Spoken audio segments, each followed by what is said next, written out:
전에 여기 마산 격전지에 토요일 오후에 한번 내려가서 그 발굴 작업을 한번 한 적이 있어요. 그리고 제가 그 전투 흔적 발굴 단원의 회원이거든요. 이 마산의 이 격전지에 그 제대로 된 발굴이 지금까지 한 번도 되지를 않았어요. 국가 차원에서. 그래서 민간인들이 구성이 되어서 여기서 민간인은 85세 우리 어르신 두 분을 말하는 거예요. 우리 배대균 선생님, 손담 선생님. 이분들이 그 아까 그 어렸을 때 소년의 그 어린 나이에 미군들 죽어가고 우리 국군들 죽어가는 거를 눈으로 지켜보시면서 평생 사셨던 분들이 되다 보니까 마지막 자신들의 인생의 마지막 그 수건 사업으로 그분들의 그 전투 흔적을 발굴하는 일을 하기로 마음먹고 4년 전부터 매주 토요일마다 산에 올라갑니다. 이 뭐 장비 하나씩 들고 뭐 군복 입고 막 군화식 입고 올라가는 저도 한번 했는데 정말 그 산 전체 탐피들이 얼마나 많은지 몰라요. 띠디 소리가 계속 나더라고요. 이 장비 가지고 올라가서 하는데 시간이 뭐 진짜 조금만 됐으면 더 많이 했을 텐데 저 같은 경우는 한 2시간, 3시간 하는데 M1 탐피 2개, 칼빈 소총 탐피 2개, 그 다음에 따발총 탐피 2개 발굴했어요. 여기 서북산 바로 근처에서. 그랬더니 그 두 분이 그러더라고요. 지금까지 M1 탐피는 계속 나오는데 적 탐피가 발굴된 거는 처음이에요. 그러면서 막 놀래는 모습에 제가 더 놀랐어요. 그만큼 피아간에 얼마나 접전이 격렬했는지를 보여주는 증거물이 발견된 거거든요. 그래서 참 너무 저도 말로만 듣던 마산 격전지 와서 보니까 확실히 다르더라고요. 강의를 듣는 거랑 또 달라요. 또 거기 그 기억하시는 또 생존자분들은 뭐 다 많이 돌아가셨는데 이런 분들도 아마 우리가 차단해서 인터뷰할 수 있으면은 더 좋지 않을까 싶은데 그래서 제가 여러분들을 만나는데 마산 쪽에서 싸웠던 분들은 아직도 한 번도 만나뵌 적은 없어요. 혹시 여러분들 주변에 누가 있으면 꼭 알려주시면 좋겠습니다. 저는 한 10분 정도 태극단을 중심으로 한 6.25 전쟁과 반공 이야기 학생들이 왔는데 여러분들 나이 또래에 태극단이라는 반공단체가 있었어요. 놀랍게도 이 지금 얘기는 아까 경상남도에서 있었던 마산, 통영에서의 그 치열했던 자유 수호를 위해서 싸웠던 바로 그 기간에 그 똑같은 기간에 있었던 바로 사건이에요. 장소만 다를 뿐이에요. 장소가 어디냐? 고양과 파주시에서 있었던 아주 처절했던 반공투쟁 역사 한번 말씀드리겠습니다. 여러분들 고양에 현충공원이라고 있는 거 혹시 알아요? 고양 현충공원 꼭 가보세요. 고양시에 있는 사람들조차도 잘 모릅니다. 고양시에 가면은 여러분들 이 건물이 있어요. 고양 현충공원 전시관입니다. 저는 여러 번 갔는데 어제도 다녀왔어요. 제가. 널찍한 이런 공원 안에 이런 비가 서 있습니다. 이게 글씨가 뭘지 모르겠는데 조국의 자유를 위하여 싸우다 쓰러진 젊은이들 45위 이곳에 잠들다. 국가재건 최고 회의 의장 누구예요? 박정희.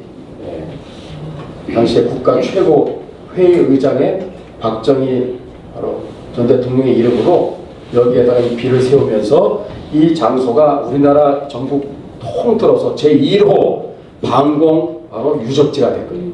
제1호 반공 유적지는 바로 여기 고양에 있는 바로 지금 덕이동인가요? 옛날 주소로 덕이동 그쪽에 소재하고 있는 현충공원이 되겠습니다. 그럼 뒤에서 찍은 거예요. 이게 바로 여기에 잠들고 있는 45위에 해당하는 태극단원들의 바로 무덤입니다. 원래는 이렇게 안 되고 이건 최근에 이렇게 했어요. 전부 다 옛날식 무덤으로 오랫동안 왔다가 최근에 다 새롭게 단장했습니다. 전체 따지면 지금 한 5분 정도 또 추가로 또 들어와서 55분 정도 이렇게 묘가 이렇게 있습니다. 바로 이분들이 바로 태극단원이에요.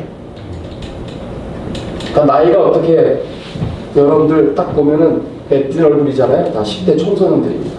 여러분들 다 또래야. 이분들이 1950년 7월 1일 중학생 또 교사 선생님 또 여러 나고 군인들이 유격대를 결성했습니다. 그게 바로 태극단이 된 거예요. 태극단. 학생, 공무원 등등 결성이 된 거죠. 단장은 이장복, 총무 안영근, 조직 홍원식, 정복, 김복환 등등 해서 한 250여 명 정도 태극단원이 구성이 됩니다.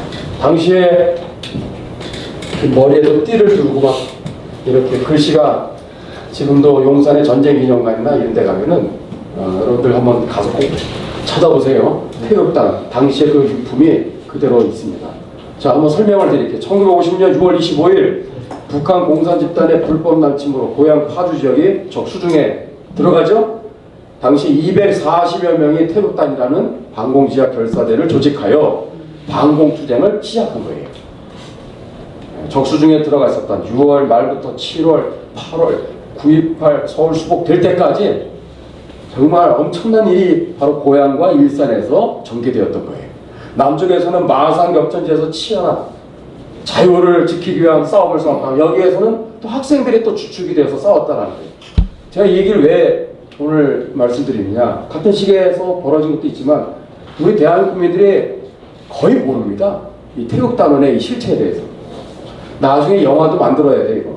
1950년 7월부터 9월 28일 서울 수복 때까지 3개월간에 걸쳐 적치하에서 이분들이 했던 게 이거예요. 적의 보급로 차단, 의용군 강제 소집 방해, 삐라살포, 애국인사 구출, 경의선 철로 전화선 절단, 통신을 완전히 방해하는 일을 했죠. 경의선 북한군 탄약 수송 열차를 폭파합니다. 문산역의 북쪽 지역에 북한군 포탄 저장고가 있었는데 그걸 폭파시켜. 그 대표적인 게 정발산 전투. 들어봤어요? 정발산에 공원 있죠? 정발산. 정발산 역도 있고 정발산 공원도 있고 거기 등산 가는 사람들, 거기 운동하는 사람들 많죠? 정발산 전투를 아는 사람은 없습니다. 이거 알아야 돼요. 등의 방공활동으로 북해군의 후방을 교란시키는 일을 3개월 동안 한 거예요. 여러분 같은 또래 학생들이. 태극단이 북한군에 노출되기 시작한 것은 9.28 서울 수복을 앞두고 벌어진 태극단의 무슨 전투? 정발산 전투를 통해서 실체가 드러난 거예요. 그러니까 9.28 서울 수복 그 과정에서 걸음마 나설려고 하고 이 북한 공산군들 막 뒤로 퇴각할 때 어떤 일이 있었어요? 그냥 간 게 아니라 그 지역마다 있었던 애국지사들, 그죠? 죄 없는 양민들, 또 기독교인들 무참하게 학살한 거예요. 그래서 인천사격전을 기점으로 한두 달 사이에 12만여 명의 양민들이 학살된 거예요. 그때. 그 중에서도 참 너무나 안타까운 끔찍한 학살극이 이때 여기에서 벌어진 거예요. 그래서 좌익 세력과 북한군이 태극단원들을 체포하면서부터 태극단원에 대한 무참한 학살이 자행되었다는 거예요. 당시에 고 안영은 선생님 외 44명의 유해가 일산 고향 인춘공원에 모셔져 있죠. 그 다음에 1961년 8월 정부에서는 반공유적지 제1호로 지정하게 되었다는 거 참고로 말씀드립니다. 좀 더 몇 가지 얘기를 드릴게요. 이 태극단원들의 사진입니다. 경의선 철도를 이제 폭파하고 막 철로를 끊는 뭐 그런 일들을 하죠. 7월 말에 북한군으로 진병당해서 끌려가는 30여 명의 우리 대한민국 국민들을 구출하는 일도 이들이 한 거예요. 적 전화선을 절단해요. 그 다음에 경의선 파괴합니다. 그래서 탄약 수송 열차가 칙칙폭 달려다가 전복이 돼버렸어요. 12량에 해당하는 이거 기차 전부가 그냥 탈선이 되는 그런 일이 일어났죠. 9월 20일에는 행주나루에서 적의 식량 수송선을 격침하는 아주 큰 일을 합니다. 이따 이거 얘기할게요. 7월 20일 포고문 삐라제장 및 심리전을 수행합니다. 별 많은 일들을 수행을 했어요. 적귀들, 뭐 이제 인민군들이죠. 김일성 공산 세력들 침략하에 비록 있다 하더라도 그대들은 적귀의 주구가 되지 말라. 적귀들의 기관에 관계하고 있는 자들은 금일 중으로 사퇴하고 타 지방으로 도피하라. 불법 남침한 적귀들은 성지에서 떠나 만주이국으로 가라. 본 포고를 준수치 않는 자는 금후 일주일 내에 가족과 더불어 멸살할 것이다. 정발선 전투를 소개할게요. 이거는 한미연합작전이었어요. 한미연합작전. 여기서 미군은 미군이고 한국인은 누구? 다 중학생, 고등학생들. 여러분 이런 일이 있었다는 거 아셨어요?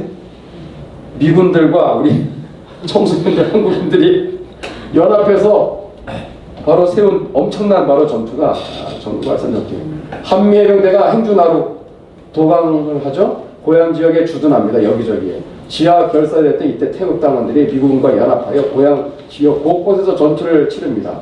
태극단은 북한군 잔병들이 숨어있던 화정동, 배박 일대, 한강변의 그 여러 요충지들, 정발산, 고봉산, 통일로변의 명봉산이라고 있어요. 거기 일대 북진한 유엔군을 지원하는 일을 합니다. 특히 태극단은 정발선 전투에서 큰 활약을 합니다. 9월 19일이 되었을 때 태극단은 정발선에 있는 북한군을 1차로 공격하여 큰 피해를 입혀요. 9월 20일이 되었을 때 미해병대 연합하여 탱크 2대를 앞세우고 마두리 정발산에 북한군을 2차로 공격해서 적군 몇 명 사살했어요. 여러분 같은 또래 학생들이 적군 30여 명을 사살하는데 큰 수훈을 세운 거예요. 군사적 요충지인 정발선을 확보하는데 드디어 성공합니다. 이게 바로 정발산이죠. 항공사진이에요. 여기 황룡산, 고봉산, 명봉산 다 이게요. 다 우리가 탐방해야 될 장소들입니다. 여기서도 싸우고 여기서도 싸우고 여기서 싸우고 다 여기서 싸우고 여기 특히 여기가 정발산이 또 지리적으로 굉장히 중요한 요충지이기 때문에 이틀에 걸쳐서 1차, 2차 공격에 의해서 적 30명을 다 사살하고 탈환하는 데 성공하게 됩니다. 그리고 아주 중요한 얘기 하나 할게요. 여기가 어딘지 아시는 분? 위성사진인데 노을공원, 하늘공원이잖아요.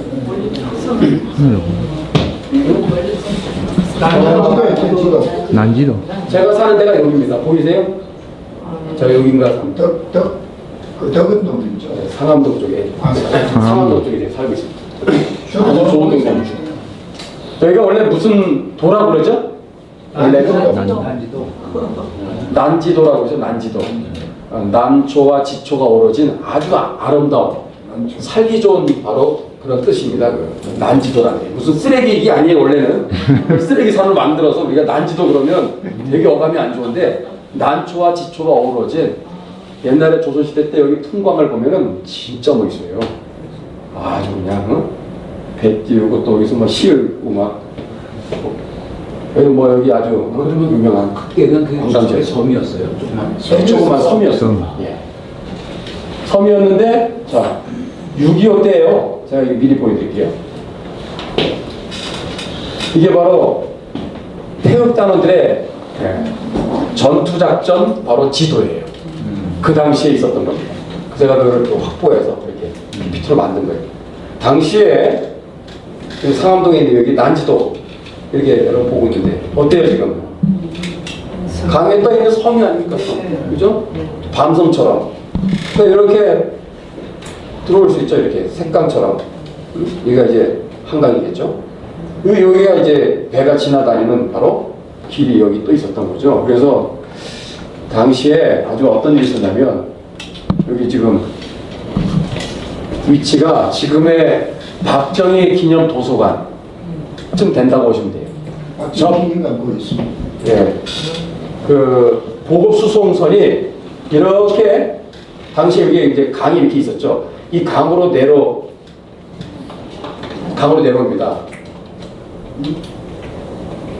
우리 임금들한테 먹을 거 갖다 주기 위해서. 그죠? 쌀 잔뜩 실은 적 수송 함이 이렇게 내려오는데 여기서 기다렸다가 태극단원들이 여러분 같은 또래 학생들이 여기 완전히 이거를 박살내버린 거야. 그래가지고 여기요 격침이 돼버렸어요. 격침. 그 정확한 위치는 저도 잘 모르겠어요. 언제 한번 제가 2분 정도가 지금 생존하셔서 당시에 이 작전에 다 가담했었던 어르신들 2분 정도가 지금 증언이 가능하신 분들이 2분 있어요. 그래서 조만간에 제가 만나서 이렇게 카메라 들고 와서 찍으려고 해요. 한번 물어보려고 해요. 제가 추정컨대 아마 위치는 박정희 기념관 이쯤 되지 않았을까. 라고 생각하고 있습니다. 어쨌든 여기 요 어딘가에 지점에서 겹친된 건 확실합니다. 목사님 잠깐만요. 네. 거기 박정희 기념관 있는 데가 상암산이거든요. 네. 그 지금 그 철거하고 이제 어린이 집 있고 지금 없어졌는데 지금 8단지 옆이거든요. 거기가. 네네. 거기가 강인데 거기서 그 난지도까지가 꽤 멀어서 네. 그 사진도 지금 동사무소 가면 있어요. 그래요? 그 풍경이 동사무소 4개 걸려 있고요. 그게 굉장히 그런 벼가 큰 배가 들어올 수 있을 정도로 넓었대요. 네. 지금은 뭐 조그만 이렇게 조그만 또랑으로 지금 공원 안에 있는데 그렇군요. 그 일대인데 상당히 멀어요. 예. 굉장히 멀고 그러진 않지만 강이라고. 그런 사진 한번 확보할 수 있으면 좋겠네요. 한번. 그 상암산이 고개가 나루예요. 그 박정희 기념관이 이게 모퉁이거든요. 그렇죠. 상암산 모퉁이. 맞습니다. 그 나루. 모퉁이고 지금 8단지하고 사이가 나루예요. 나루. 거기서 찍은 옛날 사진이 지금 동사무소 가면 있어요. 예. 예. 이게 몇 년 전에 제가 찍은 사진입니다. 아까 그 아까는 평토장처럼 돼 있죠. 원래는 이렇게 돼 있었어요. 오랜 세월 동안. 예. 제가 한번 제가 거의 제 뒷부분인데 어떤 식으로 이분들이 학살됐는지를 잊지 말아야 됩니다. 1950년 9월 20일에 좌익 세력들 바닥 빨갱이라고 그러죠. 이 바닥 빨갱이 좌익 세력들 30여 명이 이놈들 반드시 다 잡아들여서 죽여버려야지. 그래서 태국 단원들을 체포를 시작하는데 이태영, 이두영 외 태국 단원들을 체포를 하게 됩니다. 그래서 세 군데 지점으로 끌고 가서 세 군데 지점에서 이제 무참하게 학살이 된 거예요. 그 중에 하나가 우리가 알아야 될 게 청석 초등학교입니다. 조직부장 홍원식, 간부 윤성만은 팔과 다리를 절단했습니다. 그냥 총으로 한 번에 쏴 죽인 게 아닙니다. 창으로 찌르고 입을 찢어서 살해했어요. 도주하던 이용만은 도망하다 체포되어서 나수로 얼굴에서 2점, 엉덩이에 2점의 살점을 도려내고 다리까지 절단하여 무참히 살해했습니다. 비명에 다들 절규하면서 세상을 떠난 거예요. 45명을 다 이런 식으로 처참하게 살해했다라는 사실을 잊지 말아야 돼요. 제가 이 분을 찍었는데 이두영, 이분은 교회 집사님입니다. 한 독실한 기독교인이에요. 이분도 같이 거사에 가담해서 활동을 했었는데 붙잡히죠. 이분의 죽음은 단순히 학살이 아니라 순교라고 보시면 됩니다. 처음에는 손가락 2마디를 잘라요. 너희 같이 일했던 당원들 이름 불어! 불지 않지. 근데 막 귀를 또 잘라버려요. 기독교인 집사인 착한 이두영은 죽음을 무릅쓰고 입을 봉했다. 근데 한쪽 손목에 막 또 잘립니다. 한쪽 손목에 잘리는 순간 의식을 잃고 그때 불기 시작한 거야. 그래서 여러 명이 체포된 거예요. 그래서 홍원석을 말했고 동지 김용찬의 이름도 실토하고 말았습니다. 홍원석이 잡히고 일산의 본부가 알려져서 일산의 11명의 동지가 다 잡힌 거예요. 산남의 17명, 산남동이라고 있죠. 거기 청석의 4명, 송포의 11명, 동패리의 2명이 체포되었어요. 이게 이기호 선생님의 증언입니다. 그래서 다 그렇게 무참하게 그분들이 다 돌아가셨다는 거. 이것이 바로 태극단원의 바로 마지막 모습이 되겠습니다. 세월은 흘러서 이렇게 6.25 동란 69주년, 이제 70주년을 앞두고 있는데 우리가 잊지 말아야 될 많은 역사들이 있지만 특히나 태극단원의 이 역사는 너무나 많이 땅에 묻혀져 있다는 거예요. 이것도 우리가 마산 격전지점토와 함께 잊지 말아야 돼요. 자유수호를 위한 이런 역사거든요. 이런 분들의 희생이 있었기 때문에 우리가 지금 자유 대한민국에 오늘도 우리가 하늘 아래 살아가고 있는 건데 제가 한번 예전에 이거 관련돼서 취재도 하고 인터뷰를 하다가 깜짝 놀랐던 것은 당시에 이렇게 이분들을 학살했었던 이 주범들이 나중에 금정굴이 있어요. 금정 황룡산 그 안에 일본 사람들이 파놓은 그 굴이 있거든요.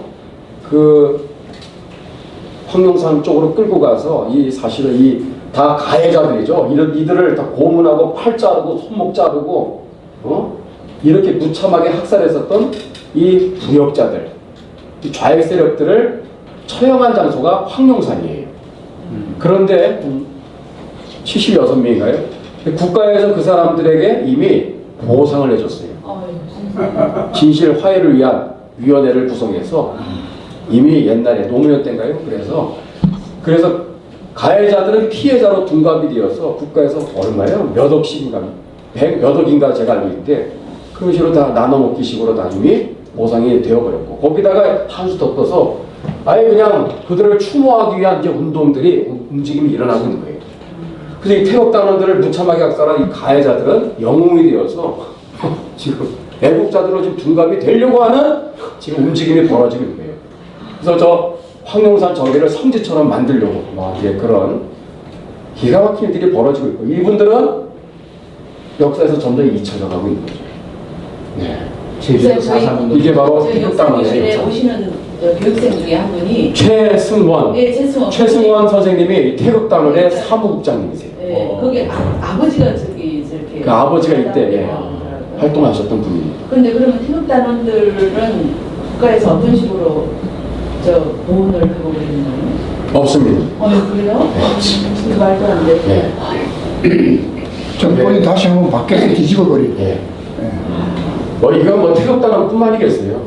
똑같은. 방공의 흔적들은 점점 사라지고 있습니다. 제가 기회 있을 때 말씀드리겠지만 이거 마치겠을게요. 지금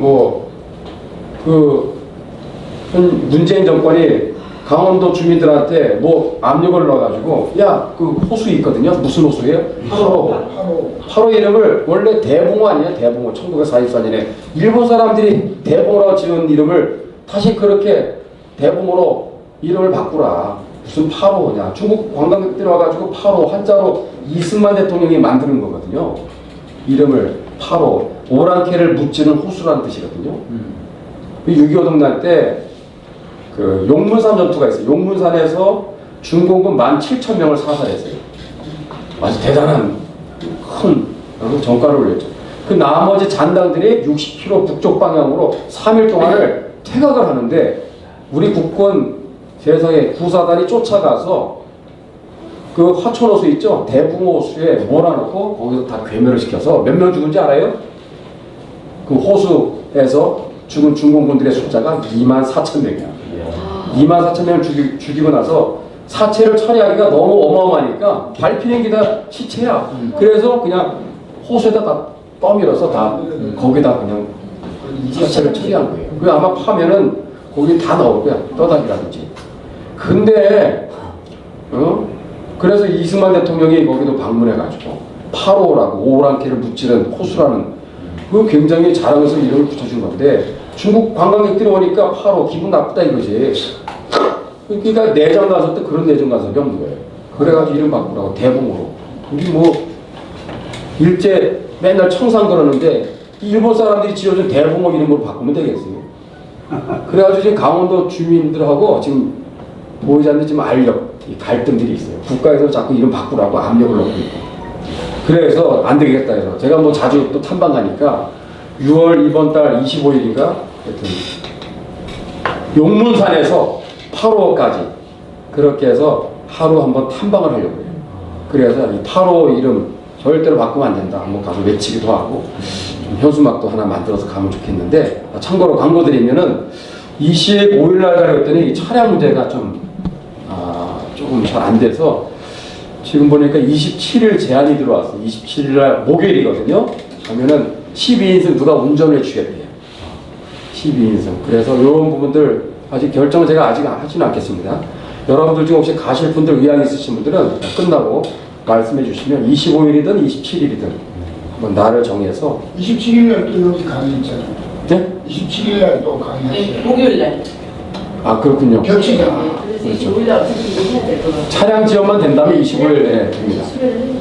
자, 우리 꼭 기억합시다. 태극단원들의 이 숭고한 거룩한 희생, 자유수호를 위해서 이분들이 흘렸던 이 피, 이분들의 희생과 죽음을 잊지 말고 여러분들 한번 꼭 고향이나 일산 가실 일 있으면 일산 서구의 덕이동에 가면은 제가 늘 갈 때마다 사람을 찾아볼 수 없어요. 사람이 없어요. 기념관도 최근에 잘 해놨는데 거기 뭐 기념관 만들면 뭐합니까? 불만 켜져 있고 사람들은 오지도 않고. 그게 너무 안타까워요. 여러분들 한번 꼭 한번 개인적으로 또 다른 분들 또 친구분들 한번 꼭 한번 방문해 보세요. 참 잘해놨습니다. 너무 잘해놨어요. 최승호 우리 국장님이 많이 애를 쓴 흔적을 제가 어제 봤어요. 참 잘해놨어요. 이런 것들도 한번 여러분들 이렇게 둘러보시면서 추모하는 그런 기회로 삼을 수 있기를 바랍니다. 예, 6.25 전쟁 세미나 오늘 6월 13일 우리 참 장하정 우리 전 해병대 예비역 중령님의 귀한 강연과 함께 태극 단원들의 이러한 이야기들을 함으로써 오늘 6.25 전쟁 세미나 첫 번째 오늘 행사를 마치도록 하겠습니다. 우리 서로 우리 큰 격려의 박수 하겠습니다.